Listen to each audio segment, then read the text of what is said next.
बहुत बहुत स्वागत है आपका हमारे इस कार्यक्रम आर्टिस्टिक टॉक विद संकल्प श्रीवास्तव में। तो जैसा कि आपको पता है कि हमारे यहाँ हर तरीके के आर्टिस्ट, हर विधा के आर्टिस्ट आते हैं। आज ऐसी ही एक विधा की ऐसी एक आर्टिस्ट आई है हमारे बीच, जो कि आर्टिस्ट, एक कलाकार हैं, एक सुलझी हुई टीचर हैं, एक मेंटर हैं और न जाने कितने एज ग्रुप्स में वो अपने डांस फॉर्म को आगे तक लेकर जा रही हैं, जन जन तक पहुंचा रही हैं। स्वागत करते हैं, हमारे साथ हैं आभा बंसल जी। नमस्कार। नमस्कार मैम, आप इतने समय से काम कर रही हैं, क्या आप किस तरीके से आपकी जर्नी स्टार्ट हुई? मैंने कभी अपनी जर्नी को प्लान नहीं किया, पता नहीं मैं चलती गई और राह बनती गई। बचपन से ही नृत्य का शौक था, सीखती गई, ये भी नहीं सोचा था कि आगे कभी सिखाऊंगी। अप्स एंड डाउन्स आते रहे, लेकिन बीच बीच में सीखते सीखते भी मैं सिखाती रही। उस तरह से तो ये टीचिंग का करियर अपने आप ही बनता चला गया और परफॉर्मिंग का एक अलग रास्ता चलता रहा। और बीच बीच में बहुत सारी चीजें, मतलब करियर को कभी मैंने सोच के नहीं किया। फैमिली हो गई, ये हो गया, वो हो गया, but somehow dance was a constant. My first teaching was after my 10th exams. 10th के एग्जाम्स के बाद हम लोग के टाइम में 5 महीने की छुट्टी मिलती थी। तो गंधर्व संगीत महाविद्यालय में विमला दीदी ने मुझे कहा कि तुम सिखाने लगो। I was what, 16 years old. तो मैंने कहा मैं तो सीख रही हूँ, अभी कहाँ से मैं सिखाऊंगी, कि नहीं, हमारे छोटे बच्चों को सिखाओ। वहां से मैंने जो सिखाना शुरू किया, तो सीखते सीखते और सिखाते सिखाते पता ही नहीं चला कब ये उम्र आ गई। That's my journey. मैम, एक आपकी जर्नी के अंदर आपकी फैमिली है, आपका फैमिली बैकग्राउंड है, आपके जो फादर हैं वो डॉक्टर। क्या कभी आपके परिवार ने आपको प्रेशराइज नहीं किया कि ये क्या कर रही हो, तुम डॉक्टर बनो? प्रेशराइज तो इनफैक्ट दोनों अजीब तरीके से हुआ। I was a good student और साइंस बैकग्राउंड है मेरा, बट समहाउ मेरा डांस और मेरा पढ़ाई साथ साथ चलता रहा। और जैसे सब बच्चे कॉम्पिटिटिव एग्जाम्स में फॉर्म्स भरते हैं, मैंने भी भरे। एंड बिकॉज मेरे पास मैथ्स और बायो दोनों थी, मैंने इंजीनियरिंग के भी भरे और मेडिसिन के भी भरे। एंड फॉर्चुनेटली या अनफॉर्चुनेटली मेरा सिलेक्शन मेडिसिन में पहले ही एग्जाम में हो गया। AFMC का मैंने क्लियर कर दिया, but that is not what I wanted. तो जब सिलेक्शन मेरा हो गया एंड एवरीबडी वाज कि now you are a doctor, सब बड़े खुश। मैंने कहा मुझे डॉक्टर नहीं बनना। तो बहुत ही अजीब सी विडंबना थी कि भर भी दिया था फॉर्म, सिलेक्ट भी हो गए, लेकिन कभी मैंने सोचा नहीं था कि मैं डॉक्टर बनूं। हाँ, मुझे ये भी था कि अगर बनना होगा तो बन भी जाऊंगी, but one thing was very clear कि अगर मैं डॉक्टर बनूंगी तो मैं शादी नहीं करूंगी। I wanted to dedicate my life to being a doctor. अब यहाँ पर फिर पेरेंट्स का जो वो होता है ना कि भाई I belong to a traditional bania family, तो भाई बेटा शादी तो तुम्हें करनी ही है, बट सब करते हैं, तो मैंने कहा नहीं। धर्म संकट पे डाल दिया। धर्म संकट में डाल दिया, बिल्कुल। मैंने कहा डॉक्टर तो फिर शादी नहीं, शादी तो फिर डॉक्टर नहीं। But my parents were never of the kind जिन्होंने कभी मुझे ये कहा कि तुम्हें ये करना ही करना है। तुम्हें जो भी करना है, द डिसीजन इज योर्स। बाद में पलट के ये मत कहना कि मैंने रिग्रेट किया। तो मैंने छोड़ दी सीट और उसके बाद के जितने मैंने एग्जाम्स दिए, IIT का और ये दिल्ली PMT एंड UP, मतलब जितने भी PMT एग्जाम्स थे या जितने भी इंजीनियरिंग एग्जाम्स थे, मैंने सब आधे आधे दिए। एक पेपर दिया, एक पेपर नहीं दिया, क्योंकि मैं नहीं चाहती थी कि मैं फिर सिलेक्ट हो जाऊं और फिर वो दुविधा आए। And finally I joined BSc home science, measuring in textile design. लेकिन फिर भी मेरा नृत्य साथ साथ चलता रहा, क्योंकि मैं दिल्ली पहुंच गई तो दिल्ली कथक केंद्र में मेरा डांस चलता रहा। और फिर उसके बाद before I could enter the design area, शादी हो गई, बच्चे हो गए, फिर भी मेरा डांस चलता रहा। मैं बच्चों को सिखाती रही। बीच बीच में उस समय सीखने का तो मौका नहीं मिला, पर बच्चे बड़े हो गए तो फिर सीखना शुरू कर दिया। अभी भी सीख रही हूँ। तो ये जर्नी जो है, डांस हमेशा बैकग्राउंड में चलता रहा। बाकी करियर्स मैंने बीच में फिर बीएड भी किया, एमए इन इंग्लिश भी किया, सब किया, पर डांस साथ साथ चलता रहा। So that has been my journey. तो वो आपकी एक तरीके से जीवन का एक पैरेलल। Absolutely. बहुत बढ़िया है ये। और बहुत से लोग ऐसे होते हैं मैम जो कि एक्चुअली इंजीनियरिंग कर रहे हैं और म्यूजिक उनका पैशन होता है, लेकिन वो कभी कभी मायूस हो जाते हैं। जैसे उनको लगता है कि यार क्या हो रहा है ये, मतलब जहाँ पे उनके पास फैमिली सपोर्ट भी नहीं है, उनको अपने घर को चलाने के लिए कमाना भी है, और उनका अभी वो औहदा नहीं बना म्यूजिक में या किसी भी फील्ड में कि वो उससे अर्न कर पाए। तो वो क्या करें ऐसा कि जिससे वो पैरेलली अपनी चीज को भी आपकी तरह चला पाए? देखो संकल्प, मैं एक चीज कहूंगी कि आई हैव बीन फॉर्चुनेट कि I am not the bread winner for my family. मतलब पैसा कमाना ऑफ कोर्स कमा रही हूँ, लेकिन that has not been my main aim. तो शायद मैं उस चीज से आइडेंटिफाई नहीं कर पाऊँ, लेकिन एक चीज जरूर कहूंगी कि हाउ मच इज इनफ, इसका एक डेफिनेशन जरूर लेके चलना चाहिए, क्योंकि जिंदगी में बहुत ज्यादा पैसा नहीं चाहिए। तो अगर आप इंजीनियर हैं या डॉक्टर हैं तो आप फिर भी अपने इस पैशन के साथ निर्वाह कर सकते हैं। आप एक जॉब में हैं तो जॉब की ऑफ कोर्स रिक्वायरमेंट्स बहुत होती हैं, लेकिन अगर आपके अंदर पैशन है, आप हफ्ते में कुछ टाइम तो निकाल ही लोगे इस पैशन के लिए। जरूरी नहीं कि आप इस पैशन से भी कमाई की सोचें, बट आप साथ साथ में उसको कर सकते हैं। फैमिली सपोर्ट मिले ना मिले, लाइक यू सेड कि मेरे परिवार में कोई भी म्यूजिशियन नहीं है, ना ही मेरे मायके में, ना ही मेरी ससुराल में, लेकिन my mother always pushed me to keep learning everything. उन्होंने बचपन में मुझे पेंटिंग से लेके, तबले से लेके, डांस से लेके, कीबोर्ड से लेके, गिटार से लेके सब कुछ सीखने का मौका दिया। और जब मैंने कुछ थोड़ा सीख करके छोड़ भी दिया तो उन्होंने मुझे ये नहीं कहा कि तुमने इतना सीखा वो बेकार कर दिया, और वो बेकार नहीं होता है। It gives you an all round perspective in life. अभी भी मैं डांस में एमए कर रही हूँ और मुझसे सब पूछते हैं एट दिस एज तुम एमए करके क्या करोगी एक और? तो मुझे नहीं पता मैं क्या करूँगी, मेरा मन कर रहा है तो मैं कर रही हूँ, मुझे टाइम है, मुझे मौका है, मैं कर रही हूँ। राइट।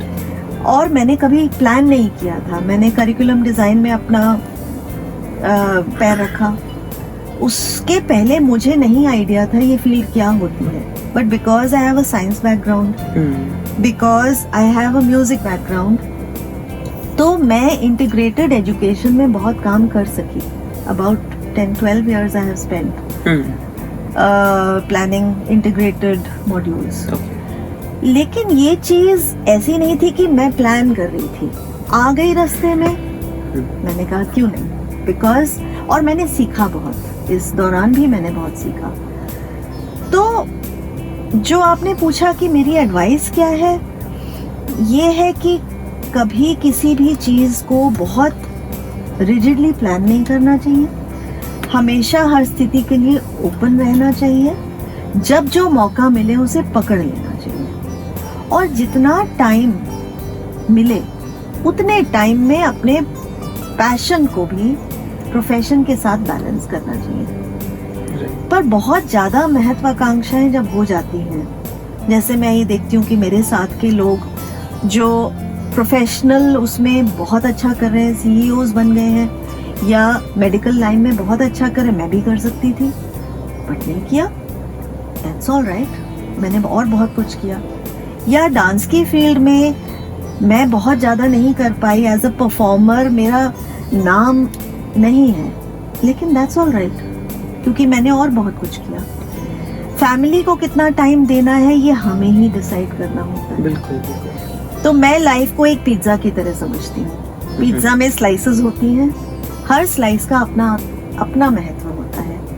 प्रोफेशन है, पैशन है, फैमिली है, अपना खुद का भी एक जिसे कहते हैं ना इनर बैलेंस, कि मैं कितना शांत हूँ, मैं कितना भागदौड़ कर रही हूँ, मैं कितना झेल सकती हूँ। तो ये सारी चीजें हमें ही बैलेंस करनी है। तो टाइम टू टाइम हमें इंट्रोस्पेक्शन करना चाहिए, और अगर मुझे ऐसा लगता है कि इस चीज से मैं खुश नहीं हूँ तो we should be able to let go. वो बहुत जरूरी है। बिल्कुल, तभी आप खुश रहेंगे। मैम, ये आपने बहुत ही इम्पोर्टेंट बात बताई। कुछ तो मैं अभी आपसे और भी जानकारी आपकी अभी लेना चाहता हूँ। आपके गुरु कौन कौन रहे? सबसे पहले मैं बहुत छोटी थी, आई थिंक 4 या 5 साल की थी, तो मेरी पहली गुरु मेरी माँ थी। तो उन्होंने मुझे खाली पैर चलाना, कि बेटा कथक एक डांस होता है जिसमें ऐसे पैर चलाते हैं, तो उन्होंने मुझे ता थे तक की knowledge the. At that point of time मुझे नहीं पता था कि मैं ये क्या कर रही हूँ, क्यों कर रही हूँ। उसके बाद गाजियाबाद में ही एक यहाँ संगीत सदन था, वहाँ पर मैं जाया करती थी। मुझे याद भी नहीं, बहुत छोटा सा एक स्कूल था। वहाँ मैंने कुछ महीने कथक सीखा, और उसके बाद ये हरिदत्त शर्मा जी के यहाँ एक जीवन लाल जी आया करते थे। उनसे मैंने कुछ प्रारंभिक एक्शंस सीखे। उसके बाद जब मुझे इंटरेस्ट आने लगा तो जयपुर घराने के गुरु हीरालाल जी जी वो उस समय दिल्ली से आया करते थे। अच्छा। तो उनसे मुझे सीखने का सौभाग्य मिला, और इन हिज लास्ट डेज वो गाजियाबाद ही आके बस गए थे। So that was a big boon for me. लेकिन अनफॉर्चुनेटली उनकी डेथ के बाद एक स्टॉप लग गया। और जब मैं कॉलेज पहुंची, जैसा मैंने अभी आपको बताया, कथक केंद्र में गुरु कुंदन लाल गंगानी जी, उनसे फिर मेरी शिक्षा आगे। वो भी जयपुर घराने से? वो भी जयपुर। तो मतलब आपका मेन जो है वो जयपुर घराना है? हाँ, बीच में भातखंडे संगीत विद्यालय में ही तीरथ राम आजाद जी आया करते थे। अच्छा। तो कुछ समय मैंने उनसे भी कुछ ग्रहण किया जी। कुछ महीने मैंने पंडित दुर्गालाल जी भारतीय कला केंद्र में आया करते थे, लखनऊ घराना। हाँ, मतलब उस समय मुझे घराने का कोई आइडिया नहीं था, but he died very young, तो कुछ महीने ही मैं उनसे सीख पाई। तो मैं ये कहूंगी कि मिक्सचर तो रहा है, और आज की तारीख में it is very easy to grasp from different gurus. लेकिन हाँ, बेस मेरा जयपुर घराने से ही रहा है। और बड़े गुरुजी के बाद फिर राजेंद्र गंगानी जी के साथ भी आज तक भी कुछ ना कुछ बना रहता है। तो उनसे आजकल के टाइम में तो वही लिविंग लेजेंड है। तो अच्छा, एक बहुत इम्पोर्टेंट क्वेश्चन है। बहुत से मतलब आप एक एक्सेप्शनल केस है उस मायने में मैं जब बोल रहा हूँ।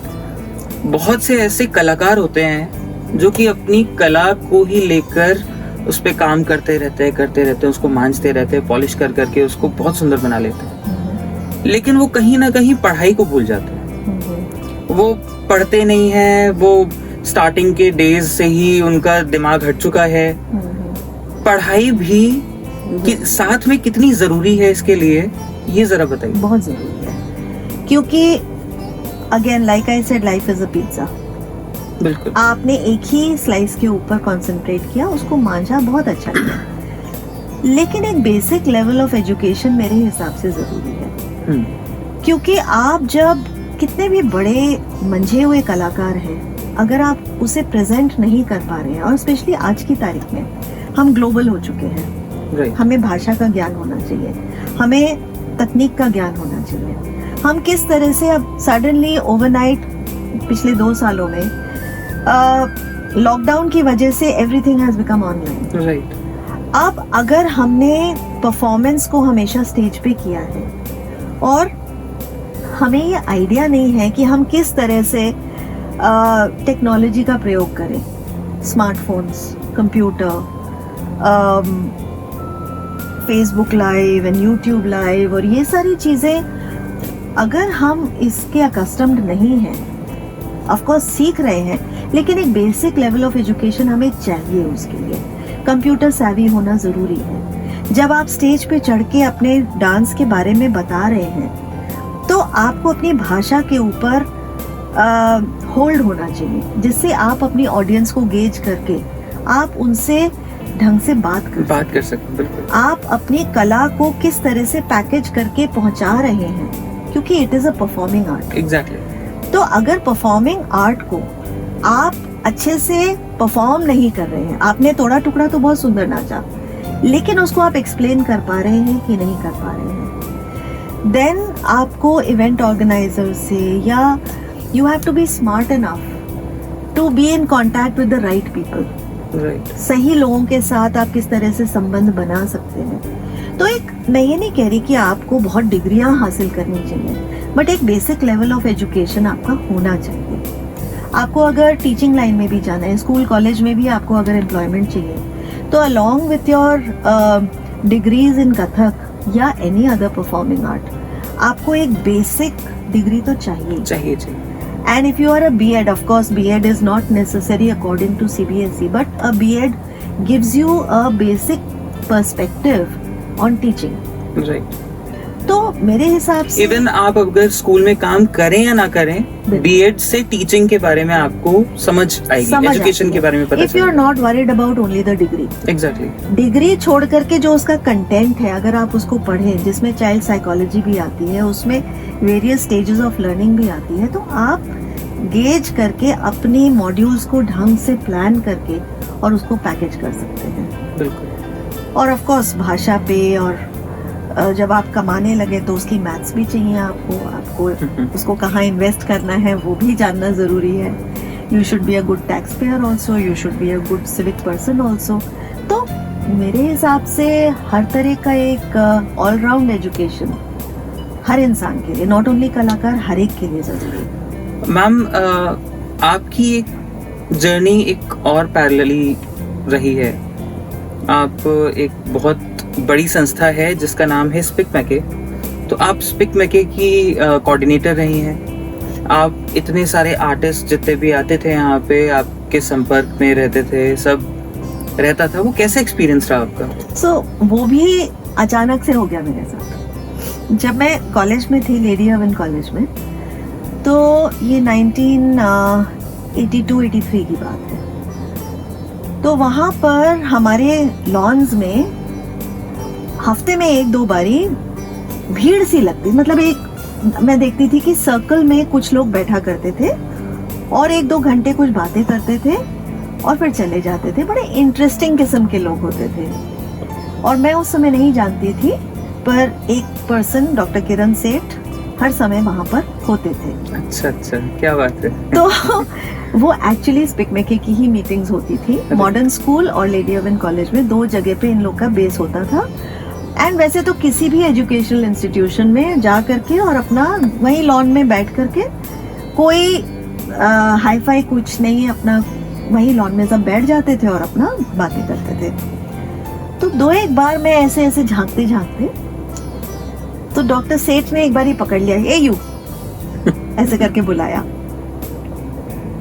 तो बैठ जाओ। उन्होंने मुझे सर्कल में बिठा लिया एंड बिना कुछ पूछे, बिना कुछ बताए, उन्होंने मुझे ऐसे इन्वॉल्व कर लिया कि आगे आने वाले जो भी उनके इवेंट्स थे उसके बारे में मुझे पता चला। उसमें मुझे ऐसा महसूस नहीं हुआ कि मैं पहली बार बैठी हूँ। किरण जी की तो ये खासियत ही है। ये खासियत है, इसीलिए इतनी बड़ी ऑर्गेनाइजेशन है। Absolutely. And by the end of that meeting मेरे ऊपर 2-3 रिस्पॉन्सिबिलिटीज थी कि ये कागज तुम्हें फलानी जगह पहुंचाना है और ये वहां से ये लेकर के आना है।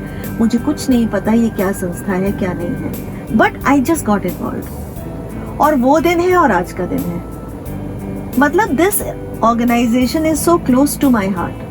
मुझे याद है हरिप्रसाद चौरसिया जी आए थे हमारे कॉलेज में, और डॉक्टर सेठ ने मुझे ये कहा कि आज तुम्हें ग्रीन रूम में रहना है। ओह मतलब मैं तो ऐसे हो गई थी, और शफात अहमद खान जी थे उस समय तबले पे। ओहो, तो मैं आधे टाइम तो खुला मुंह लेकर के लाइक अ चाइल्ड उनको देख रही थी, उनसे बात कर रही थी। उनको जब मैंने चाय पकड़ाई तो नमस्ते किया, तो वो हाथ बहुत देर तक ऐसे रहे मेरे कि मैंने उनको नमस्ते किया सामने सामने।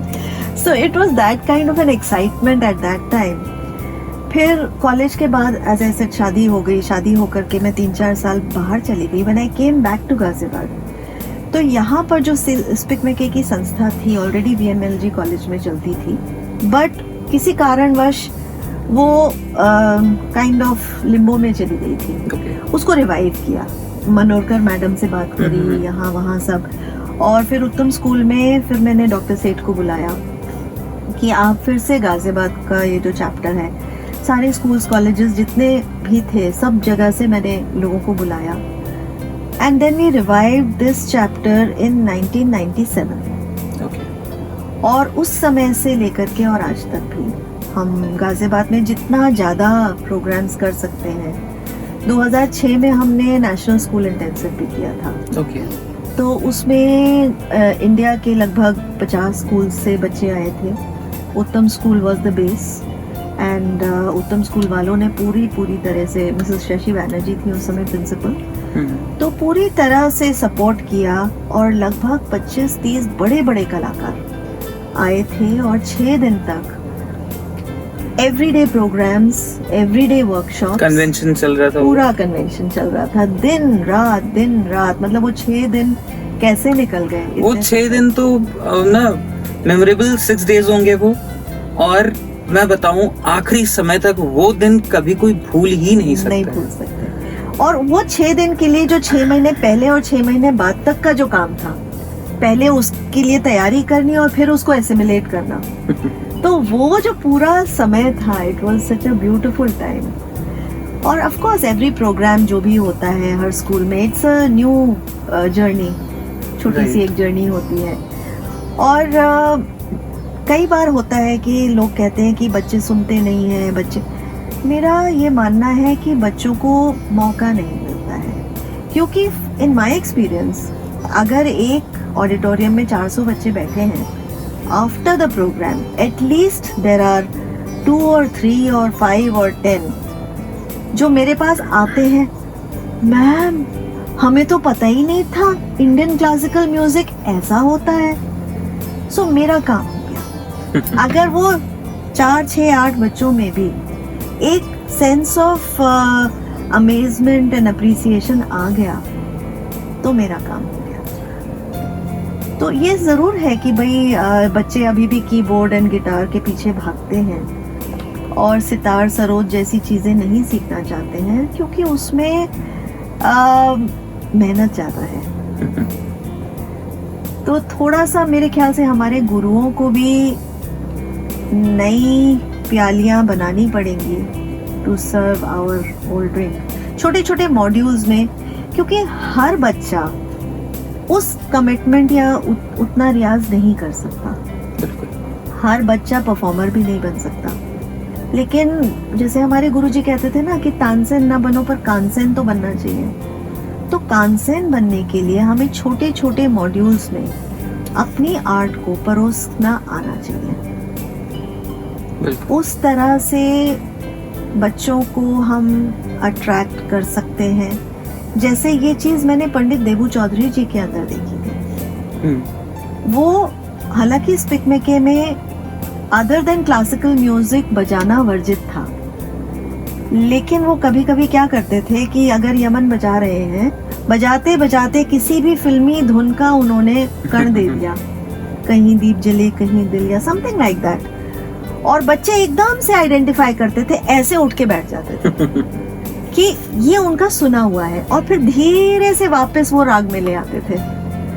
तो इस तरह की जो टेक्निक है, मेरे ख्याल से आज बच्चों को, जो 2 मिनट मैगी नूडल वाली जनरेशन है, उसको पकड़ने के लिए हमें थोड़ा ऐसे करना पड़ेगा।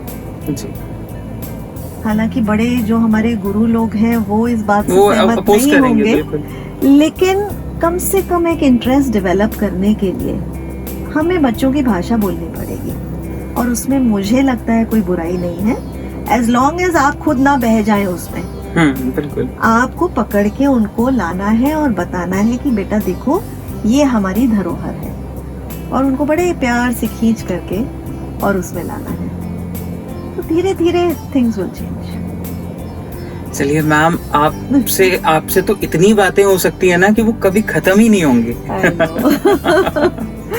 तो आप लोगों ने देखा, सुना और जाना कि एजुकेशन जरूरी है। म्यूजिक, डांस, आर्ट, कोई भी कुछ भी आप करें, अगर आपके साथ एजुकेशन आपकी नहीं है तो वो आर्ट जो है वो दबी रह जाएगी। और एक और चीज मैं आपको बताऊं कि हमारे नेक्स्ट एपिसोड में बहुत ही बढ़िया आर्टिस्ट एक आने वाले हैं, तो दिल थाम के बैठिएगा उनके लिए भी, और धन्यवाद बोल दीजिए इनके लिए भी। और साथ में मैं एक और बात बता दूं कि आपको हमारा ये चैनल सब्सक्राइब करना है, लाइक करना है और कमेंट करके हमें बताना है कि भाई कैसा लगा, क्या आप देखना चाहते हैं, आप कौन सी विधा के आर्टिस्ट से मिलना चाहते हैं, आपको हमारा आर्टिस्टिक टॉक कैसा लग रहा है, ये सब कुछ आप जरूर बताइएगा। तब तक के लिए नमस्कार।